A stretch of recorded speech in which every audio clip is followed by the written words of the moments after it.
मेरा हो मन स्वदेशी, मेरा हो तन स्वदेशी, मर जाऊं तो भी मेरा होवे कफन स्वदेशी। दूसरा पित्त का हिस्सा बहुत क्लियर है, एकदम स्ट्रेट फॉरवर्ड है कि घी ज्यादा खाएंगे पित्त आपका हमेशा सम रहेगा। और ज्यादा घी खाने का जो समय है वो बारिश के दिनों में और ये जो गर्मी के दिन होते हैं ना, उस समय घी ज्यादा खाइए ताकि पित्त को कंट्रोल करके रखे। और वात के लिए मैं पहले ही बता चुका हूं, शुद्ध पित्त। अभी ये जितनी बात है आप सोचो कितनी सरल है, बस हमें अपनी जीवन शैली में थोड़ा बदलाव करना है। जीवन शैली में बदलाव से पहले मन में संकल्प लेना है कि जी हम तो ऐसे ही चलेंगे, दुनिया जिधर जाए जाए हमें उससे मतलब नहीं, हम तो ऐसे चलेंगे। तो ये तीन चीजें अगर आपने देख ली तो बहुत अच्छा है। अब थोड़ा आगे चलें, अब और दूसरी चीजों पे मैं चलता हूं कि और कौन कौन सी चीजें हैं जो आपके आसपास हैं और आपके वात पित्त कफ तीनों को सम पे लाने में मदद कर सकती है। ये तीनों समभाग में रहें तो अच्छा होता है। और कौन कौन सी चीजें हैं? तो भागवत जी कहते हैं रसोई के बाहर जाने की जरूरत ही नहीं, सब वहीं है। भागवत जी ने एक सूत्र लिखा है, दुनिया का सबसे बड़ा औषधि केंद्र हमारा रसोई घर है। सबसे बड़ा औषधि केंद्र रसोई घर है। अब दुर्भाग्य से हम रसोई में जिनको मसाला कहते हैं ना, मसाला, वहां मसाला कुछ नहीं है, सब औषधि है। मसाले का और औषधि का अंतर मालूम है? ये मसाला तो शब्द ही भारत का नहीं है, पहले तो ये बता दूंगा। ये अरबिक शब्द है, फारसी से अरबी में आया, अरबी से हमारे घुस गया, हिंदी में और जगह जगह घुस गया। ये विदेशी आए तो ये शब्द भी आया। हिंदुस्तान में 17वीं 18वीं शताब्दी का साहित्य जब मैं पढ़ता हूं तो जब तक मुगलों का राज्य रहा तब तक मसाले शब्द का बहुत उपयोग है। मुगलों के राज्य के पहले एक भी जगह किसी भी शास्त्र में मसाला नहीं है। चरक संहिता पढ़ी मैंने, कहीं भी मसाला नहीं है उसमें। सुश्रुत में कहीं मसाला नहीं है, बागवट की कहीं मसाला नहीं है। पुराने जितने लेखक हुए हैं ना 10वीं शताब्दी के पहले के, कहीं भी किसी ने मसाले शब्द का इस्तेमाल ही नहीं किया। हर जगह है तो औषधि है, औषधि औषधि, जीरा औषधि, धनिया औषधि, ये औषधि के रूप में है। तो इनकी जो प्रॉपर्टीज हैं रसोई घर की औषधियों की, ये सब आपके चिकित्सा के लिए है। अब मुझे समझ में आता है कि हमारे पुराने जमाने की माताएं बहनें, जो हमारी दादी हैं, नानी हैं, उन्होंने अपनी अपनी बेटियों को जो कुछ सिखाया, सब्जी बनाना तो क्या क्या डालना, जीरा चाहिए, धनिया चाहिए, हींग चाहिए, मात्रा कितनी कितनी चाहिए, वो सब बड़े वैज्ञानिक और चिकित्सक लोग रहे होंगे। क्योंकि रोज हमारे शरीर में वात पित्त कफ की स्थिति सम और असम होती रहती है। आप जानते हैं सुबह जो है ना वात ज्यादा होता है शरीर में, सुबह सुबह, दोपहर को पित्त ज्यादा होता है, शाम को कफ ज्यादा होता है। तो ये पूरे 24 घंटे में ऊपर नीचे होता रहता है। तो 24 घंटे में जो वात पित्त कफ ऊपर नीचे होता रहता है, तो सब्जियों में उसी के हिसाब से औषधियां डाली जाती है। जैसे दोपहर की सब्जी बने, दोपहर की, तो मेरी दादी को मैंने देखा था कि दोपहर की सब्जी बनाएगी तो अजवाइन जरूर डालेगी उसमें, और वही सब्जी रात को बनाती थी तो अजवाइन नहीं डालती थी। तो एक दिन मैंने दादी से पूछा कि यही सब्जी दोपहर को मैंने खाई तो इसमें अजवाइन थी, शाम को खाई तो नहीं, क्यों?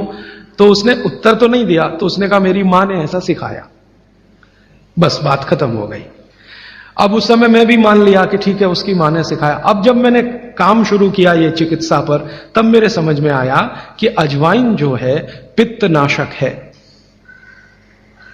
घी के बाद, देशी गाय के घी के बाद जो सबसे ज्यादा पित्तनाशक दूसरी कोई चीज है तो वो अजवाइन है। और दोपहर को पित्त भड़कता है, आप जानते हैं, और वो स्वाभाविक है क्योंकि खाना खाने के लिए पित्त भड़कना ही चाहिए। तो उस समय अजवाइन डाली जाती है सब्जी में, क्योंकि दोपहर को ही शरीर को अजवाइन की जरूरत होती है पित्त को सम पे लाने के लिए। तो भारत में ज्यादातर माताएं बहनें ये बात जानती हैं कि दोपहर की सब्जी में अजवाइन चाहिए। दोपहर का दही है ना, दही का मट्ठा, उसमें भी अजवाइन का बघार लगता है। दोपहर की जितनी भी चीजें हैं ज्यादातर अजवाइन ग्रस्त होती हैं या अजवाइन से बनती हैं, क्योंकि पित्त को सम पे रखना है। तो आप सोचो जो लोग ये कर रहे हैं वो बिना कहे कितना बड़ा काम कर रहे हैं, हमने उसका वैल्यूएशन नहीं किया, ये हमारी मूर्खता। हमारे यहां तो एक बहुत बड़ा दुष्कर्म इस देश में हुआ है। अंग्रेजों के हम गुलाम हो गए तो सब कुछ हम भूल गए, अपनी चीजें। अंग्रेजों ने जो सिखाया वही हमें याद है। तो हम जीडीपी का कैलकुलेशन करते हैं अंग्रेजों के फॉर्मूले से। जीडीपी निकलता है इस देश का, ग्रॉस डोमेस्टिक प्रोडक्ट। तो मैंने बहुत बार इस देश के अर्थशास्त्रियों से पूछा कि जीडीपी में आप विचित्र विचित्र कैलकुलेशन करते हैं। जैसे भारत की पुलिस है, उस पर जो खर्चा हो रहा है वो जीडीपी का हिस्सा है। अगर चोरियां बढ़ी, डकैतियां बढ़ी तो पुलिस का खर्च बढ़ेगा तो जीडीपी बढ़ेगा। और प्रधानमंत्री छाती ठोक के कहेगा मेरे जमाने में जीडीपी 10% से ऊपर बढ़ गया। सो व्हाट, पुलिस का खर्च बढ़ गया, माने चोरियां बढ़ गई, डकैतियां बढ़ गई, अत्याचार बढ़ गए, अनाचार बढ़ गए तो जीडीपी बढ़ गया, तो क्या बड़ी बात है।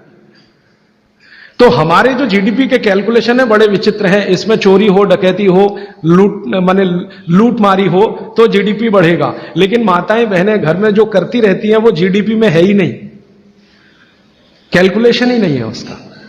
भारत सरकार कोई कैलकुलेशन नहीं करती कि किसी माँ ने 1 किलो पापड़ बना दिए तो जीडीपी बढ़ा कि नहीं, तो कहते जी मालूम नहीं बढ़ा कि नहीं बढ़ा, क्योंकि कैलकुलेशन नहीं है। किसी माँ ने दाल की बड़ी बना दी 5 किलो दाल की, तो जीडीपी बढ़ा कि नहीं बढ़ा। आपका मन क्या कहता है, बुद्धि क्या कहती है, बढ़ा कि नहीं बढ़ा।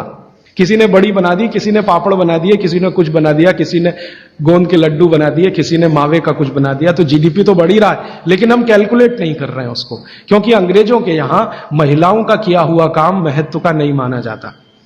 अंग्रेजों के यहां ये जो अंग्रेज जात है ना दुनिया में, ये महिलाओं के किए हुए काम को काम ही नहीं मानती। आपको मालूम है 2000 साल यूरोप में महिलाओं को पुरुषों से हमेशा कम वेतन मिलता रहा, और आज भी है ये कई देशों में। वो मानते ही नहीं कि इनका कोई काम है। क्यों?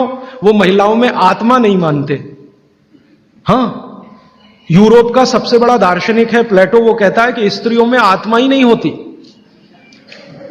आत्मा सिर्फ पुरुषों में होती है। तो स्त्री जो करे वो बेकार है, पुरुष जो करे वही अच्छा है। तो उनके यहां से ये कैलकुलेशन हमारे यहां आ गया कि स्त्री कुछ भी करे तो काम ही का नहीं। तो अंग्रेजों का 200-250 साल जो राज चल गया उसमें हम सबके दिमाग खत्म हो गए, सोचना विचारना बंद हो गया, तो हमने भी वही मान लिया। मैं अब इसको बदलना चाहता हूं और मैं ये समझना चाहता हूं और समझाना चाहता हूं कि स्त्रियां जो कर रही हैं वो किसी डॉक्टर से कम नहीं है। बस अंतर इतना है कि डॉक्टर को आप फीस देकर उससे एडवाइस ले रहे हैं, हमारी दादी नानी फोकट में वही एडवाइस दे रही है, धनिया खाओ, जीरा खाओ और ये अजवाइन खाओ, आपके पेट की गैस खत्म हो जाएगी। और ये 3500 साल से वैसे का वैसा ही है, अजवाइन खाओ तो गैस खत्म होती ही है। कभी भी आप करके देख लो। आप में से किसी को भी बहुत गैस बनती हो, पेट में एसिडिटी की तकलीफ हो, आज से शुरू कर दो। आप खाना खाया तो उसमें ध्यान रखो अजवाइन ज्यादा रहे, दाल में, सब्जी में, वगैरह वगैरह। और अगर नहीं कर पा रहे हैं तो खाना खत्म करते ही थोड़ी अजवाइन खा लो। अजवाइन ज्यादा तकलीफ ना कर दे, उसका बैलेंस है काले नमक के साथ, तो थोड़ा अजवाइन और काला नमक मिला के हर खाने के बाद खा के देख लो। 3 दिन में ना आपकी गैस बंद हो तो आप जो कहो मैं हारने को तैयार। ये गारंटी मैं नहीं दे रहा हूं, ये गारंटी अजवाइन दे रही है, मेरी गारंटी नहीं है, अजवाइन की गारंटी है। तो वो कहते हैं भागवत जी कि पित्त को सम रखने के लिए हमारे रसोई में घी के बाद जो दूसरी चीज है वो है अजवाइन। अब एक और बताता हूं, अपने स्वयं पाक घर में ऐसी ही एक बहुत अच्छी औषध है, उसका नाम है जीरा। जैसे हळद है वैसे ही एक है जीरा। जीरा बहुत अच्छी औषध है। पित्त के जितने भी रोग हैं आपके शरीर में ये सब जीरे से ठीक हो जाते हैं।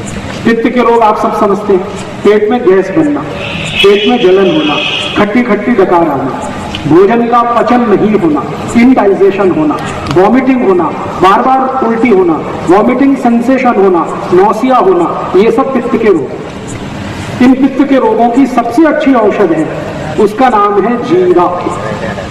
जीरे को ले लीजिए आधा चम्मच और आधा कप पानी ले लीजिए, उसमें मिला दीजिए, पानी को खूब गर्म कर लीजिए, पानी को फिर ठंडा कर लीजिए, ठंडा करके इस पानी को चाय की तरह से पी लीजिए और जो जीरा उसमें है उसको चबा के खा लीजिए।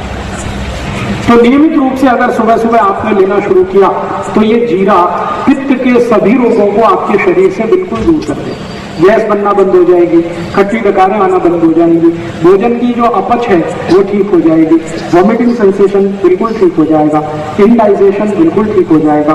ये सब बीमारी पित्त से संबंधित जितनी भी हैं, जिनको भी कहते हैं ना पित्त बिगड़ गया है, पित्त बिगड़ गया, उन सबको बोलिए जीरा खाएं। एसिडिटी वही पित्त बिगड़ा, एसिडिटी भी पित्त की ही खराबी है।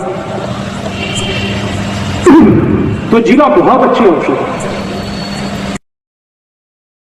दोस्तों सबसे पहले तो चैनल सब्सक्राइब करें, फिर लाइक, कमेंट और शेयर करें।